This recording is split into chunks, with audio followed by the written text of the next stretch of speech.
Our tenant, the policeman. That's right. I hope the waves don't keep you up at night. What can I help you with? Well, I gotta ask. I was in there, just doing my preliminaries, and there was a bullet under the floorboards of your shack. You know anything about that? God damn that girl. A bullet? The lieutenant turns to you and gives you a little nod. Then turns to the washerwoman. You didn't put it there, did you? She did. Gone and hid things in there. Oh, she's usually a good tenant. Not a stupid one either. So you rented the room to her. The old woman sits in silence, her hands moving into the water bucket. Some water sloshes over the edge. Yes, I let my room to that Ruby girl. As I've done before, and she's been in trouble or just looking for solitude. I've made it clear we welcome all kinds of people here. Well, when was this? She came last Friday, left on Monday in a hurry. Well, the timelines line up. What has she gotten herself into, that girl? She seems genuinely worried about the previous tenant. She's seen her hiding out from trouble before, but this seems different. That's for the police to find out. Right then, please answer each question to the best of your ability. I'm sure we have a few. Yeah, so, you said she left on Monday. Early with the dogs, around 8 o'clock, I think. She probably heard the Lieutenant's Kanima drive by and woke her up just like it did you. Alright, good logic. Kim, she must have heard your Kanima. Yes, that is a downside of having a 130 kilowatt engine. Lets the bad guys know when you're coming. And, is the room exactly as she left it? I cleaned it like I always do. The weather just changed. Was there anything else there? No. The truth, sire. What is she like, this Ruby?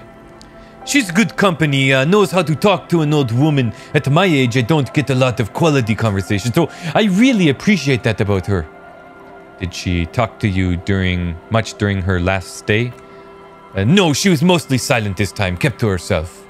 What do you mean, exactly? Well, she tried not to let it show, but I could tell that she hadn't come to fish. Usually, she likes to cast a few lines, but this time she mostly stayed in her room. Well, why do you think she left a bullet there? How would I know? She's a gruff one, but not violent. She doesn't go around toting a gun. She looks back towards her shack, thinking, you could ask her about your hunch, that it was a desperate measure. See if she thinks Ruby fits the bill. Well, listen, I have a possible explanation in my mind. Do tell. Well, it could be an exit plan. Exit from what? Well, all of this. Lieutenant stops writing for a moment. He looks at you, then at the old woman. She tilts her head up to the side, looking up at you, deep in thought. No. She's a fighter. She really believes that. Hey, did she have any, technical equipment with her, like radio stuff? Not that I know of. She was into nice music. She once showed me a few mixtape milieus she's made. Water drips to the ground. Although I guess she was pretty handy with the mechanical and technical stuff. Even fixed the heater in the shack. You should be thankful for that. And, where did she go? I don't know. Further up the coast. She tried to leave quietly, but the hinges on the door screeched like a cat in heat. Woke me up. I heard her rushing in those heavy boots heading up north. Everything's kind of leading to this church that we've heard about, so maybe up there, and if it's empty or abandoned, then good place to hide out. It's a peninsula. She might be trapped. Thanks, Calculus. After a moment of silence, she says, you'll never find her, you know. She knows the coast like the back of her hand. You only just arrived. I wouldn't worry about that, ma'am. We are persistent.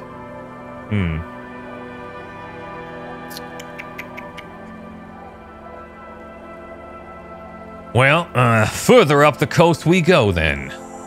Are you sure you wouldn't rather stay here, get a nice cozy fire going in the heater? She drops the rag into the bucket. It's clean now. Seems like a better idea to me.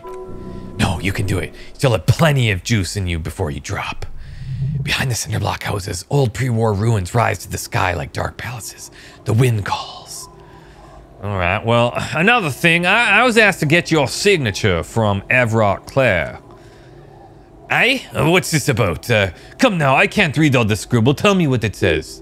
Test the waters here. Say there's nothing to be worried about. Well, Everett wants to turn part of the village into a little youth center. Huh. The woman, she lifts the paper very close to her face and studies it intently. I might be half blind, but it looks like part of the village is going to be a street, the best part. The part we need to get out of our houses. I see Lillian's name is already here. That girl's too trusting. Either way, I won't sign union papers. Oh, what do you have against the union? I've seen it all before. You think they've got our interest at heart? Rich men are always selling poor men promises they never plan to keep. She pulls a dark red rag out of her bucket and puts it back. Then the poor get pushed out of their homes and the rich get a little richer. That's the way it goes. So no, I don't trust the fat man, and neither should you. In her mind, the union is right because Everett is fat. Oh, it's right wing because Everett is fat. It's that simple. There's no changing it. Well, you know, I think I might be able to convince you. Whoa, we should have actually tried to change because we have some suggestion. That was nice that it worked out. Logic and reason won't work on this old bat. Better go for shameless emotional manipulation. What's a grandmother's deepest vulnerability? I'm all about getting the job done, you know? People are getting screwed, but the job's getting done. Does this feel like a good thing, though? The grandmother card will do the trick. Last chance to turn back. Well, listen, what's going to happen to Lillian's twins? What do you mean what's going to happen? They're going to grow up, of course. I raised my own kids in this village, and they're doing fine for themselves. Well, they didn't end up like the moribund alcoholics. No, they're good kids. I brought them up the right way. There's a note of defiance in her voice. Well, are they here now? No, they moved to Faubourg for work. And what do you think Lillian's kids are going to do when they grow up? Well, I imagine they'll grow up and leave too. You've got her. Now just reel her in. Yeah, and then what? Then, you have her. Now twist the knife. Wait, let her come to it herself. Okay, say nothing. I don't believe the fat man's youth center is going to change anything, but what other choice do we have? It's not like the coalition government is coming to save us. God, we're kind of screwing them here. I won't be around much longer anyways, not with the dampness in my bones. If they want to take a chance, who am I to stop them? Yeah, well, that's true. You gotta put the kids first. Aye, we do. But how do you do that? Well, you can stop by signing these papers. I got a pen right here. Reluctantly, she takes the pen from your hand, scribbles her name on the line, and hands everything back. I don't know how I feel about this. See that you didn't get us all screwed. I might be half blind, but I have a good memory for treachery. Let's go mail it. He's not dissatisfied with you, but himself. Well, I feel like I should let you know about this, but those documents you signed, Everett plans to muscle you out with construction noise. Huh. I'd like to see him try. If anything, I'm gonna muscle him out with construction noise. That doesn't make a whole lot of sense. Get out of here trying to ruin my day, and that youth center better be a good one or you'll have trouble for me. Trouble how? I wield an army of drunks. Do not underestimate the effect of such a force that is pointed in the right direction. Hey, look. I don't know. One thing, officer, if you do find her, please go easy on her. Alright? She really means that it's an honest plea. She's a good girl, whatever she's gotten herself mixed up in. Interesting. Well, we have the signed letter. Legitimately signed. So now, we can mail it if we want. We have to then go back to Everett. Now, I wonder if we should go back to him and see if it's actually Everett or if it's the brother or whatever. Hello. Book, a primer for small kids. Use interact button in inventory to inspect the book. Textbook for the first grade in preliminary school. On the cover, a humanoid bear is pushing a wheelbarrow full of letters. He's not doing a good job. Letter S is dangerously tangling from the cart while E fell off a long time ago. Children should pay more attention. You hold in your hand the colorful primer. The title reads, A Primer for Small Kids. There's a bear involved. Let's flip through this. Every page has one word designating one letter of the alphabet with a faded illustration. Most of them are scientific and cultural principles. Goes as follows. A is for azimuth, B is for Boreas, C is for cosine, D is for diamat, E is for ellipse, F is for phlogiston. It's pretty advanced. H is for homeboy, I is for icon, J is for Jura. We get it. Q is for quasar, R is for rhododendron, S is for sinus, vector, xylophone, Yastava, zenith. That's it. You know the alphabet now. Well, I guess... See, conceptualization kicking in with this XP. It's happening. In what is called the IL, the international language, developed by scientists from Grod in the 20s. Sinus means sign, for example. Jim, guess what? I know the alphabet now. Good. I also know the alphabet. It's exactly what I need. The book will show you the score, get you oriented with the basic concepts you appear to be hazy on. The anthropomorphic bear will give you the lowdown on your life. Of your life. Well, on what? The alphabet. Okay, cool. We learn the alphabet.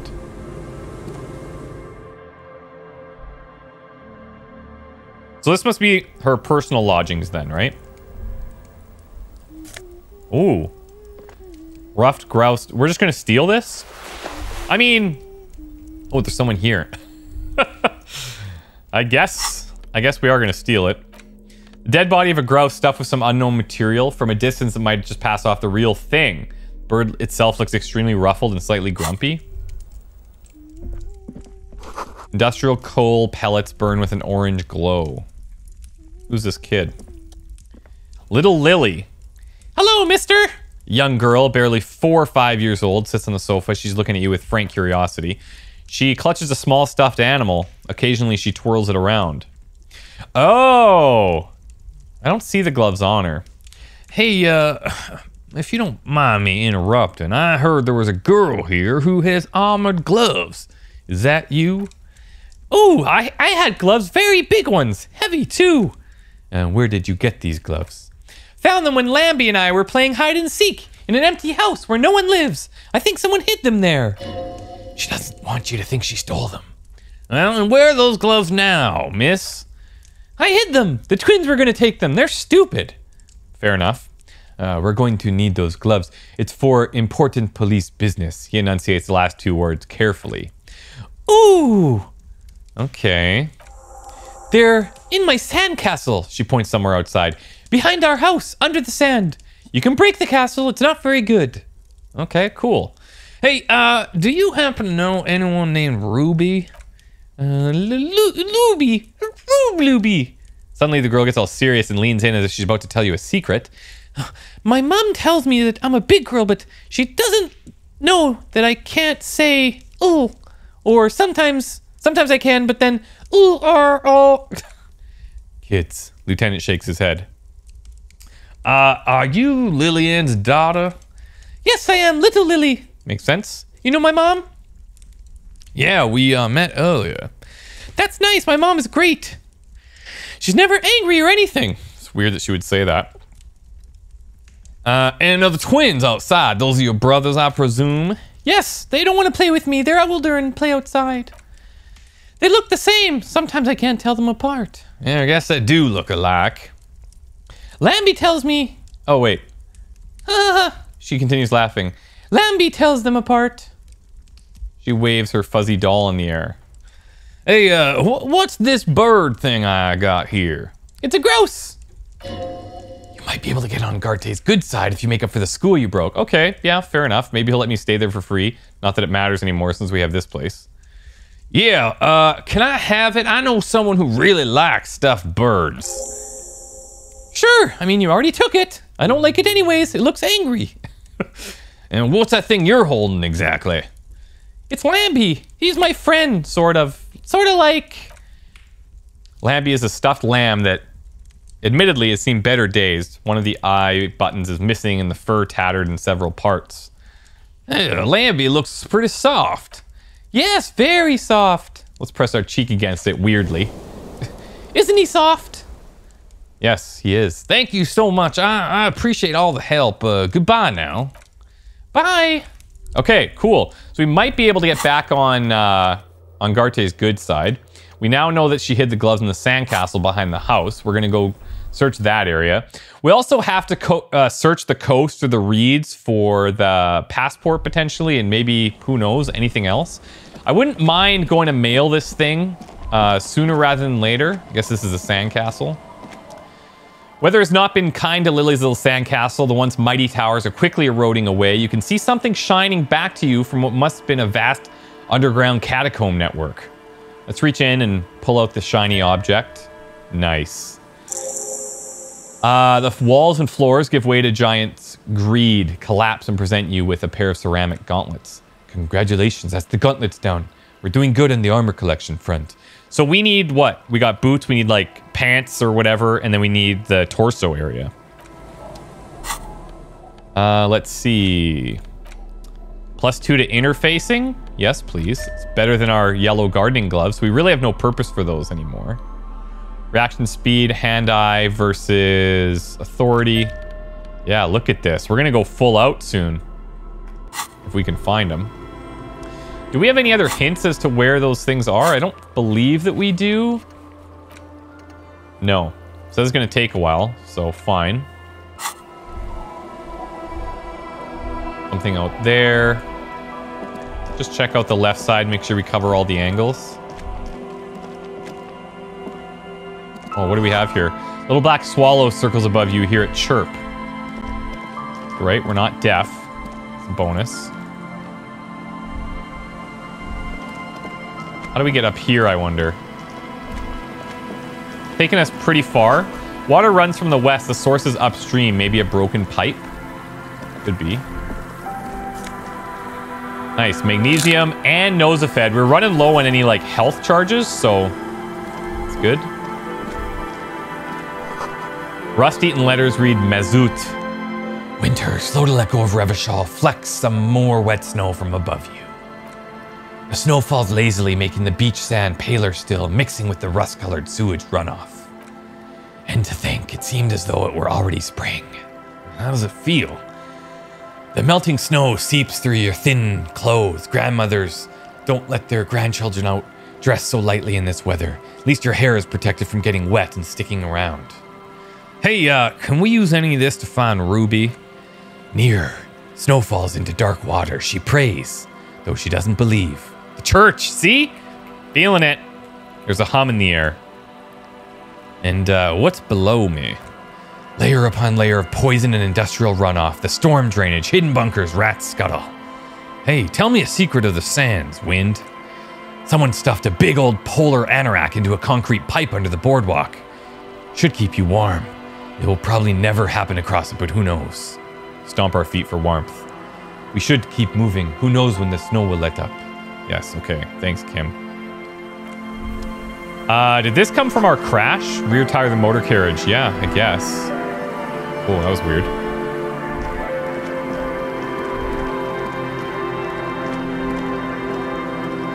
Looking back at you from the rust-colored water, you. Wait, takes a longer look at yourself and how you've reflected in that slick chemical rainbow. What do you see? Metaphor, it's always a metaphor. Holy smokes. All right, conceptualization is just hitting us everywhere. We're getting tons of XP because of, where is it? This one, actual art degree. I wonder if we should put another point into it just because of that. Persuasion coming through with rhetoric could be nice. Psyche might not be bad. Another Inland Empire, gut feelings. Maybe let's put one more into suggestion. We can max that out at its current level.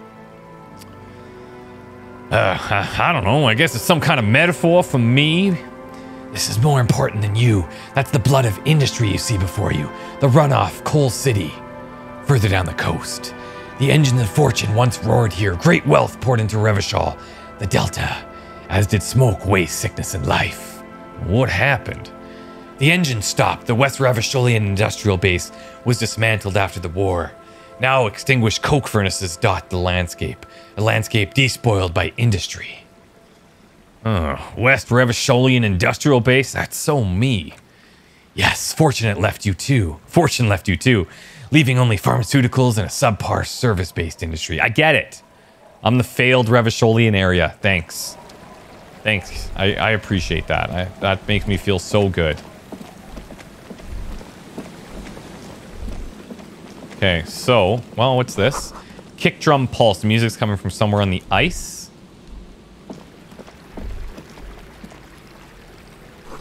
School of fish huddle around the fence post and scatter into the dark.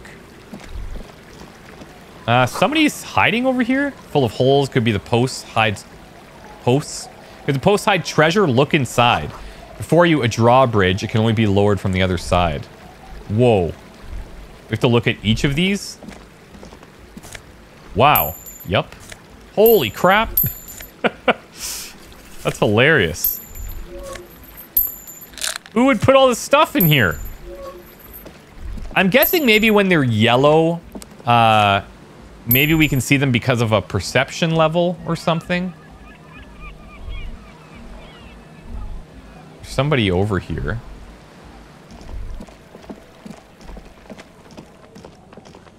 Oh, this must be the church. You feel the shadow of a very large building fall on you. Thank you. Dusty pews in the shadows. Many seem to be missing. Yep, this is the church. An altar shrouded in dark or something like that. It's too dark to tell. Okay, let's go see who's over here. This could be Ruby, potentially.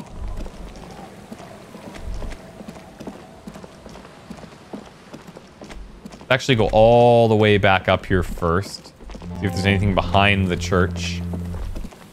Holy. Okay, so we're blocked there.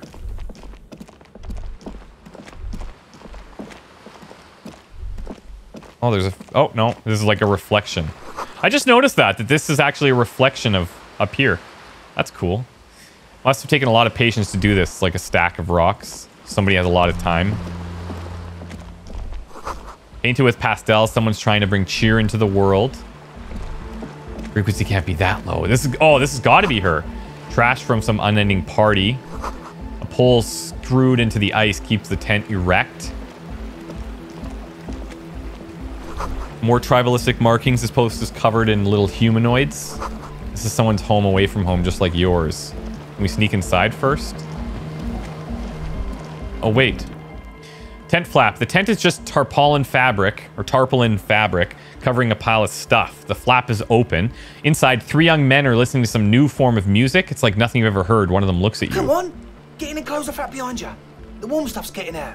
The warm stuff's getting out. Oh, that's gonna be tough. It's safe to assume this is their leader, or at least he thinks he is.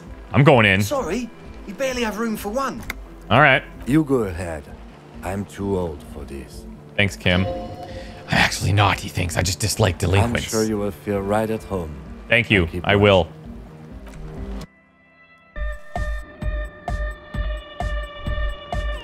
Whoa. Smells like sweat and laundry detergent, plus a trace of ether. Canisters filled with what appears to be water. The label says distilled. Pile of nasal sprays, Nosafed. A speaker, the big kind they use for live music. See a youngish man bleaching the tips of his hair with a toothbrush. He puts the toothbrush down and extends his hand in greeting. Hello, I'm Andre. Hello. It's a pleasure to meet you.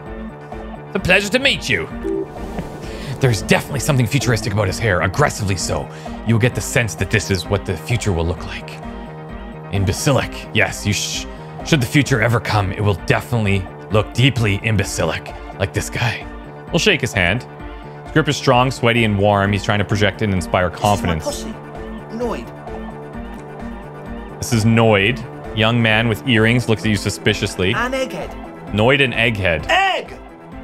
The tape player high above his head continues to blast strange music. Together with a Settle Burger, who's out there right now, doing some seriously progressive sonic experimentation. Oh. We like to think of ourselves as music venue organisers.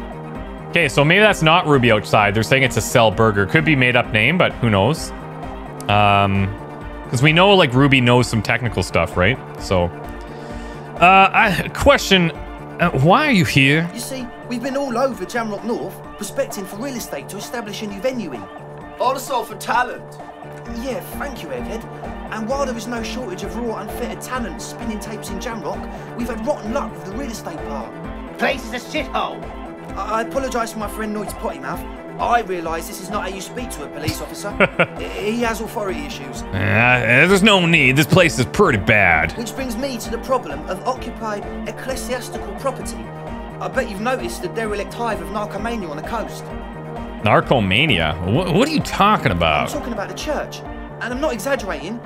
Even a place of spiritual refuge can become a magnet for all sorts of dopeheads and burnouts if left unattended. I feel you there. Dope heads.